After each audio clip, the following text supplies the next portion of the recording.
Good afternoon, everybody. How y'all doing today? Well, it's Carpo coming at you from the backwoods out here. I'm up by Mount Adams in Washington. We come up here to get away from the city and to have a couple moments of solitude and quiet. And when you have those moments where you're sitting out there next to the river, I had these realizations the other night that, the moments of silence, of course, are the most important. We know this.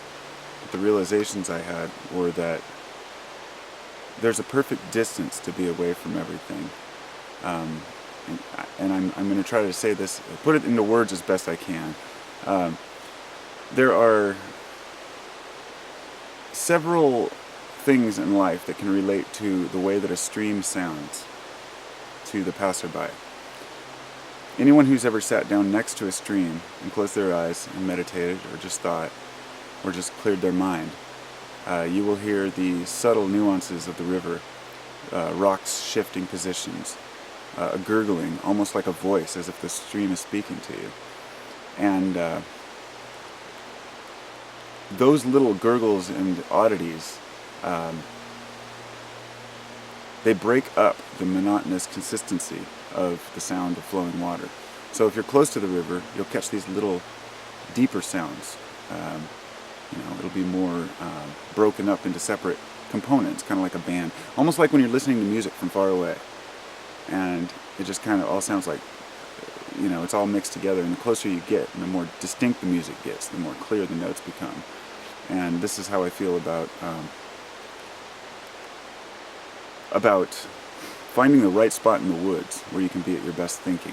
Because when you're sitting next to the stream, you might pick up on those little glugs. When you're too far away from the stream, you'll hear the stream still. It'll be a nice murmur, but you'll also hear the other sounds, the birds, the chirps, the bugs, the bees. And so that will add another whole palette, I guess, of music to the natural sounds. I don't know if I'm getting my point across. I guess what I'm trying to say is that in every situation in life, whether it be seeking a quiet moment or seeking truth or finding wisdom, there's always a certain distance you have to step away from it to get just the right information. It's like they say, step back from a situation and look at it. And that's kind of what I was trying to use the stream as a metaphor for. I gain many of my insights through discussing things with people. And say often when I take psychedelics, I'll find myself running my mouth and talking because I'm processing so many ideas in my mind that I just want to share them, Last night my wife and I decided to take some MDMA and out here in the woods, and it was about 8:30. It wasn't dark yet. About an hour left of light. Cooked up some dinner, and then I ate, I don't know, about 100 milligrams of Molly and maybe more, I don't know, and then a little bit of MDA as well. We had a White Lightning capsule that we split. So anyway, we each took that. Just after I took it, I went to the campfire, and it was just starting to hit me, and I was feeling very relaxed. Just wanted to go lay down. I went out and grabbed this Jones soda that I've been saving for, that experience. I love the good taste when I'm, taking these things.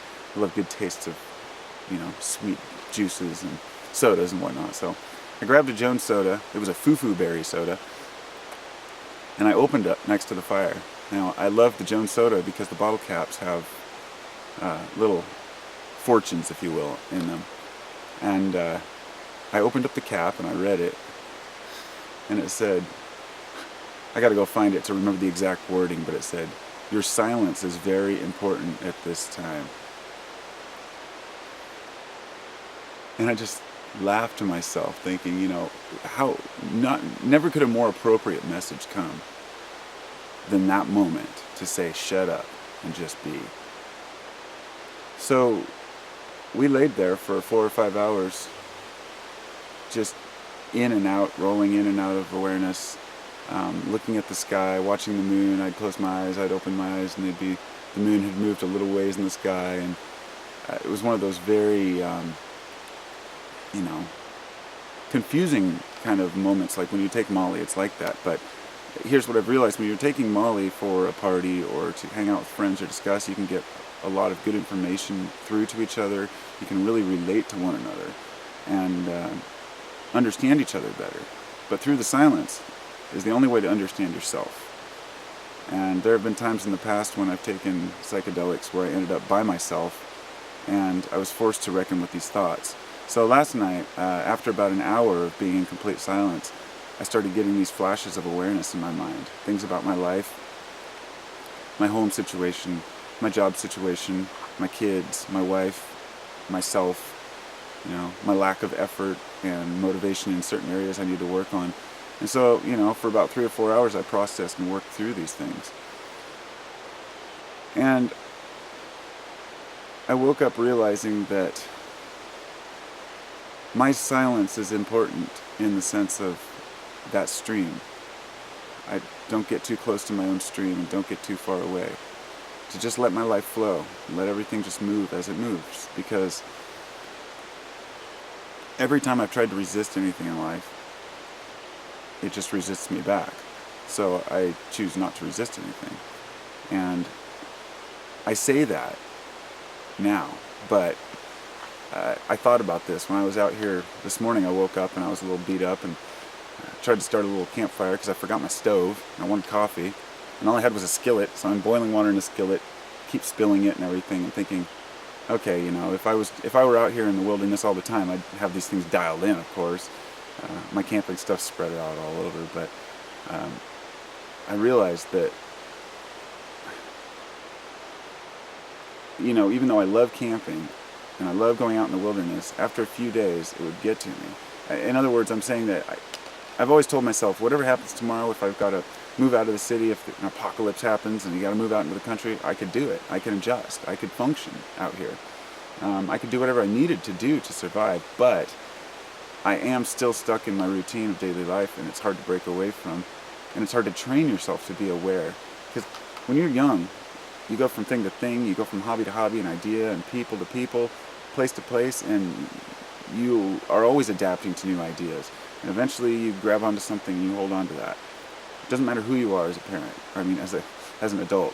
Whether you're a parent and you attach onto your kids, or whether you're a worker, you attach onto your job, or you're obsessed with your car or your home or money, whatever it might be, or even just your spiritual teachings, your spiritual awareness, you develop a system.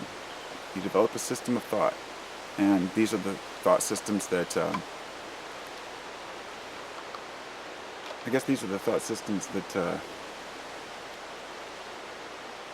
that hold us back and move us forward at the same time.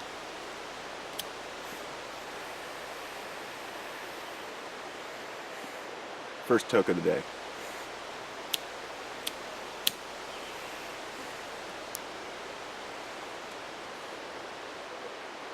I love the woods.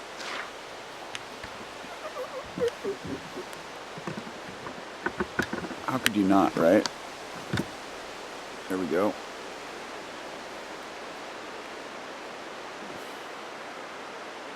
So, when you're out there traveling around in life, and you're trying to figure out what's important to you,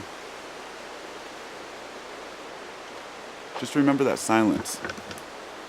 Remember that.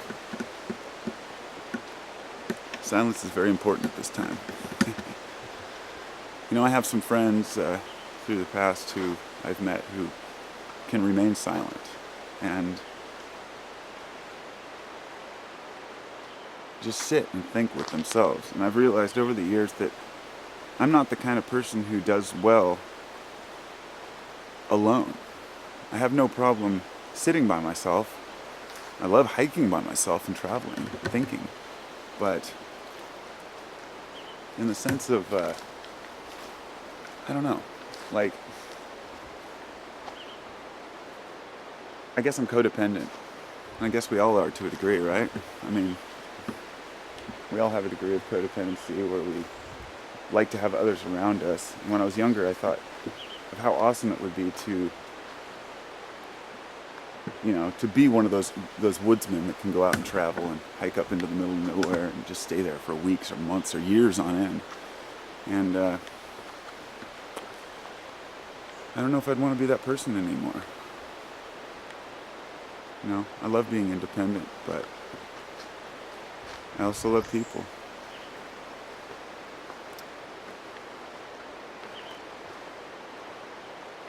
I love all of you people. All of you people on my channel who watch my videos and actually give me feedback on things in life, because this channel for me isn't about ego or proving anything or teaching anything. My channel is purely about the exchange of ideas, good and bad ideas, positive and negative ideas, whatever you want to call them, just processing everything. Not trying to cover anything up or hide how I truly feel, Sometimes I'm brutally honest to the point where I actually reveal myself a little too much, which is fine, because I feel like as long as I'm honest with who I am, then nobody can really tear into me about that, You can't say, oh, you're hiding this or that, I've had people threaten to expose me, let's say, because they get mad about something I said in a video, and I'll say, exposed away. There's nothing to expose. And the internet has brought a world of,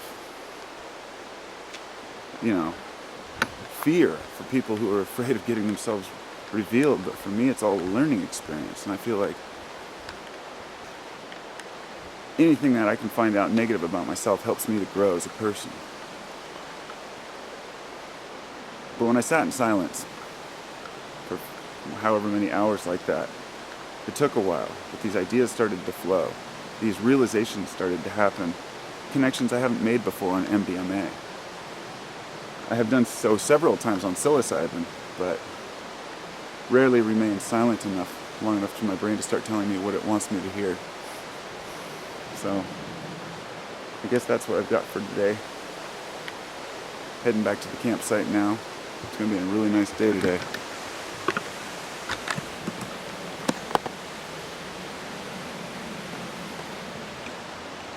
Le poop shovel.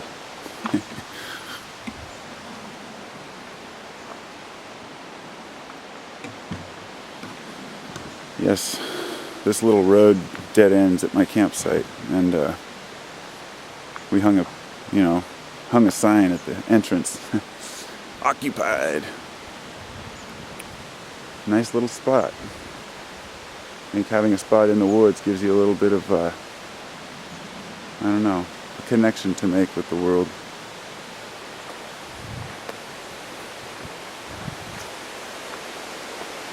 This whole area is just epic. This is actually Panther Creek. This is one part of the stream, but it branches off into like 3 separate streams here, and then right on the other side of our campsite it branches back into 3 other streams, and really cool place to check out. So anyway, namaste everybody. Hope you all have a great day, and yeah, we'll talk to y'all soon, huh?